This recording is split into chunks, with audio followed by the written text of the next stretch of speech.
Baru-baru ini, masyarakat Bali digegerkan dengan debt kolektor mata elang. Siapakah sesungguhnya debt kolektor mata elang itu? Apakah Anda pernah melakukan kredit lalu ditagih oleh debt kolektor mata elang?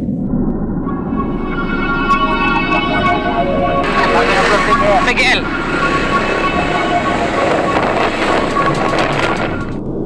Kenyataannya di lapangan para debitur merasa resah harus dikejar-kejar oleh debt kolektor. Bersama saya Jerutapakan Selobi Omnivora, inilah sosok debt kolektor mata elang.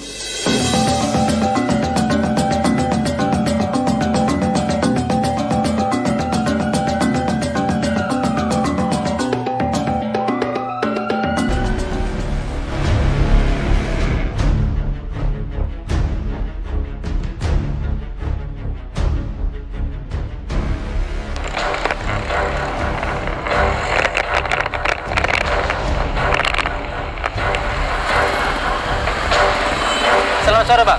Iya. Punya Mas Iwan nih, Pak? Punya siapa, Pak?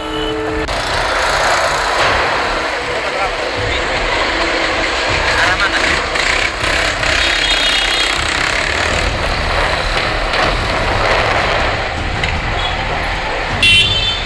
Halo? Kalau kita ngajak kompromi istilahnya, kita ngomong sama dia bagaimana sampai dia itu ada penunggakan. Kita kan cari target itu yang 3 bulan ke atas. Jadi ajak ke kantor.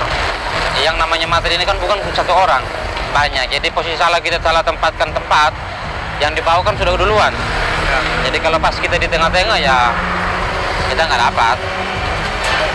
Strateginya itu bagaimana sih biasanya kalian memilih tempat untuk mangkalnya itu tempat yang bagaimana? Biasa kalian kita nyari tempat itu seperti begini nih, istilahnya tempat-tempat ramai seperti begini.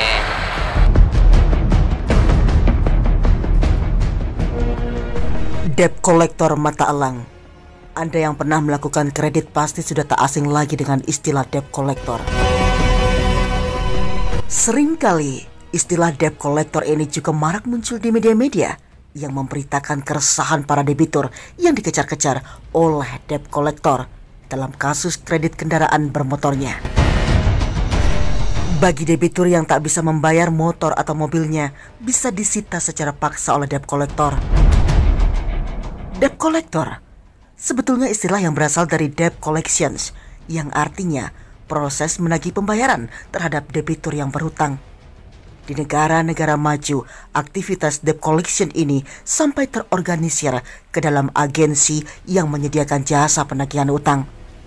Tugas mereka mencari para debitur yang berhutang, memaksa debitur agar membayar atau menyita objek kreditnya. Di dalam dunia kredit kendaraan khususnya motor, ada yang dikenal sebagai debt kolektor mata elang. Memang, tugas mereka memerlukan ketajaman mata bak elang untuk memantau kendaraan yang berkeliaran di jalanan. Debt kolektor mata elang mencari kendaraan yang menunggak cicilan. Untuk lebih jelasnya, berikut ini adalah menjadi ciri dari debt kolektor mata elang. Selamat sore, Pak. Iya. Punya Mas Iwan nih, Pak? Punya siapa, Pak? Acara kerjanya seperti begini, Bang.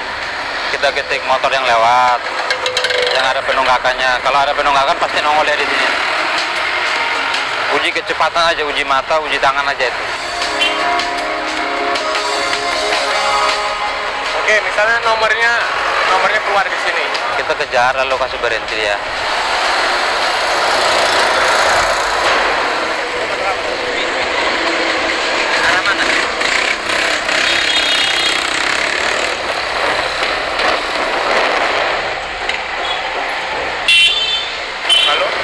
Kalau kita ngajak kompromi istilahnya, kita ngomong sama dia bagaimana sampai dia itu ada penunggakan. Kita kan cari target itu yang 3 bulan ke atas. Jadi ajak ke kantor. Yang namanya materi ini kan bukan satu orang, banyak. Jadi posisi kita salah tempatkan tempat, yang dibawa kan sudah duluan. Ya.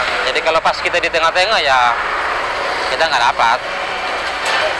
Strateginya itu bagaimana sih biasanya kalian memilih tempat untuk mangkalnya itu tempat yang bagaimana? Biasa kalian kita nyari tempat itu seperti begini nih, istilahnya tempat-tempat ramai seperti begini.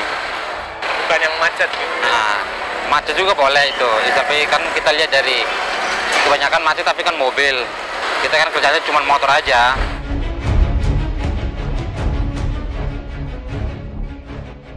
Pada kenyataannya, debt collector mata elang dipekerjakan oleh lembaga pembiayaan seperti bank dan leasing yang mempekerjakan debt collector secara outsourcing untuk menagih utang. Outsourcing berarti alih daya, di mana debt collector sebagai pekerja adalah pihak ketiga yang bekerja kepada leasing di bagian tertentu.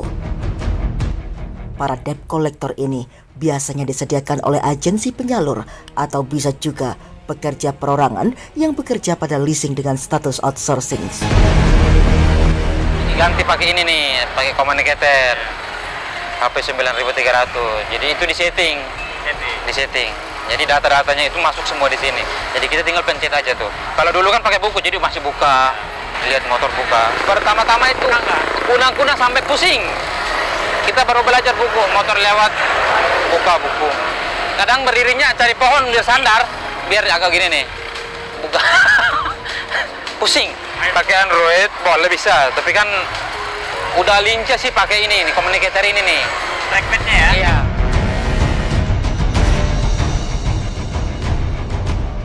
Debt collector mata elang bergerombol di perempatan jalan. Kalau melihat orang-orang bergerombol di sekitar perempatan jalan, mereka itu belum tentu tidak memiliki pekerjaan. Bisa jadi mereka adalah debt collector mata elang yang sedang mengamati kendaraan yang lewat satu persatu. Mereka biasanya bergerombol antara 4 hingga 10 orang. Debt collector mata elang banyak digunakan oleh leasing karena kasus tunggakan kredit motor memang sangat banyak terjadi dan memerlukan keahlian penglihatan. Penghasilan debt collector ini tergantung dari banyaknya debitur atau kendaraan yang berhasil mereka tarik. Ini kita dari FF. Nah, motor ini nggak ada pembayaran.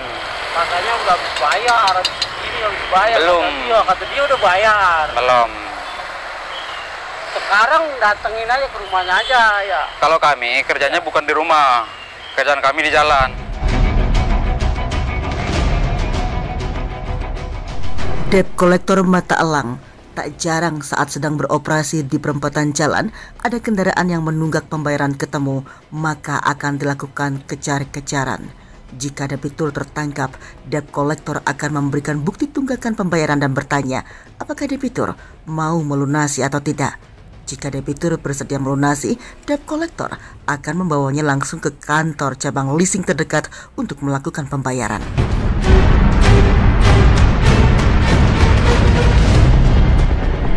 Pekerjaan debt collector mata elang mengandung resiko tinggi yang mengancam keselamatan jiwa. Dalam aksi pengejaran, debt collector bisa mengalami kecelakaan di jalan akibat kebut-kebutan. Terkadang debitur yang dikejar juga meneriaki mereka maling, sehingga debt collector bisa saja digebuk oleh warga sekampung. Debt collector juga seringkali merasa kasihan dengan debitur yang kendaraannya harus ditarik. Namun mereka tidak punya banyak pilihan karena menyita kendaraan itu adalah tugas mereka. Kalau tidak melaksanakan tugas, sama artinya mereka tidak mendapatkan penghasilan. Masalah yang sering terjadi di lapangan, mereka yang ditangkap oleh debt collector mata elang ini ternyata bukan debitur yang sebenarnya. Hal itu terjadi karena banyak debitur nakal yang menggadaikan atau menjual kendaraannya ke pihak lain. Bahkan ada debitur yang nekat membuat BPKB atau buku pemilik kendaraan bermotor palsu.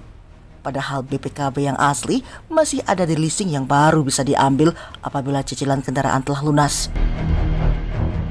Debt collector mata elang tidak pandang bulu dalam mengejar dan menyita kendaraan yang menunggak cicilan. Mereka fokus pada objek kredit, yakni kendaraan bermotor itu sendiri. Mereka tidak peduli jika ada korban penipuan dari penjualan motor dengan BPKB palsu. Ada kalanya debt collector mata elang langsung menarik kendaraan tersebut karena debitur dianggap tidak kooperatif, misalnya tunggakan terjadi berbulan-bulan atau tahunan. Tindakan ini sebetulnya tidak dibenarkan secara hukum dan tergolong sebagai perampasan kendaraan yang menyalahi ketentuan hukum pidana. Menurut data dan fakta, para debt collector mata elang kebanyakan berasal dari daerah Indonesia Timur. Tampang mereka kelihatan seram. Jadi, kalau dipikir-pikir, pekerjaan ini membutuhkan nyali yang besar pula. Demikianlah sekelumit kisah tentang debt collector mata elang. Semoga informasi ini bermanfaat untuk seluruh pemirsa yang menyaksikan Selobi Omnivora Channel. Jangan berurusan dengan mata elang, maka bayarlah cicilan kredit Anda tepat pada waktunya. Saya, kreator video juru tapakan Selobi Omnivora. Terima kasih dan sampai jumpa.